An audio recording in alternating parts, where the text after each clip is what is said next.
Ever hear that psh, psh, psh sound after someone lets off the gas in a turbo car? That's called turbo flutter, and it sounds awesome. But is it actually good for your turbo?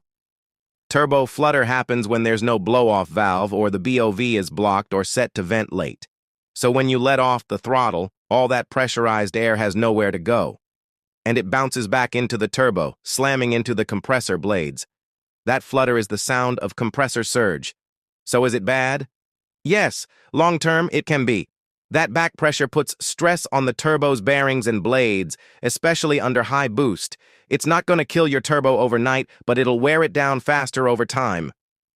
That's why most turbo setups use a blow-off valve or bypass valve to vent that pressure and protect your turbo.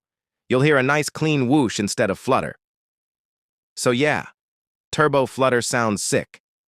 But too much of it? Not great for your wallet? If you're daily driving or running big boost, protect your turbo. Install a proper BOV, your spool will thank you.